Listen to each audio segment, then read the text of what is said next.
Hi everyone, in this video we are going to start exploring Google Sheets. So Google Sheets is basically a replica clone of a very popular program, Microsoft Excel, which is probably the world's most popular spreadsheet program. This one's good for you guys to use online because it's online. You don't have to install anything. So when you're in your Google Drive, you can just go New, Google Sheets, blank spreadsheet. We'll get started with that. I'm just going to up the zoom here so it reads a bit easier in the video, and I'll just shut that window over there.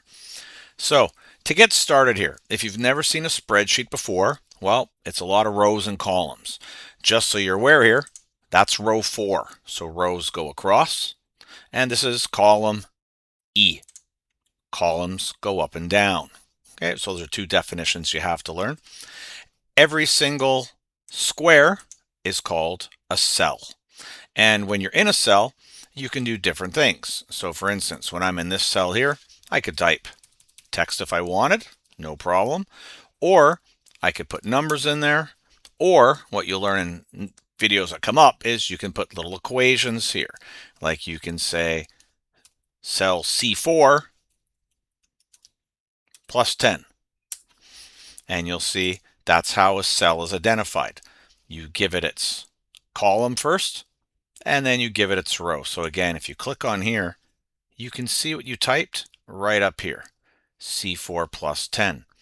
And so C4, that's how you identify all your locations. Obviously, you have little commands with your text, so you can do stuff like that.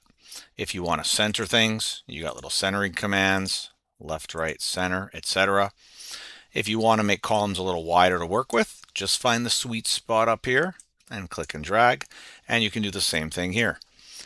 If you'd like to reformat the size of everything at once, you can actually select multiple columns by holding the Shift key down. So I've gone click. Now I hold the Shift key and I can select a couple more. And then if you resize the column by hitting the sweet spot here, they will all be the same size. If you want the entire spreadsheet, click up here in the left corner. That selects everything. And now you could make everything the size you want. That's not going to be a big deal, but just in case you want to work with different size squares. Now, that's sort of the basics. How big does this spreadsheet go? It literally goes on forever to the right. You can just keep going and going and going.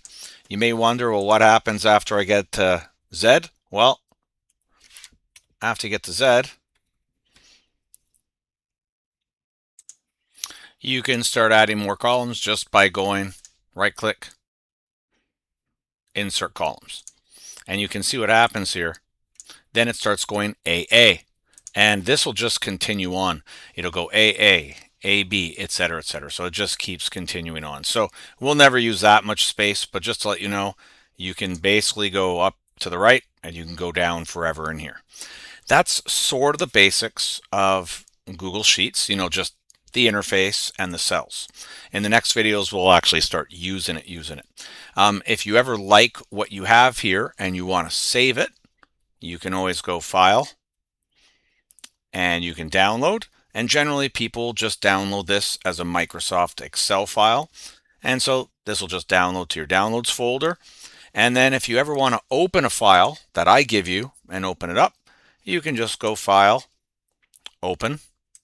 And when you do File Open in Google Sheets, if you've already uploaded a file or have it in your drive, you're going to see it here. You can obviously search by name too if you want to find it. But if it's on your computer, you're going to have to upload it.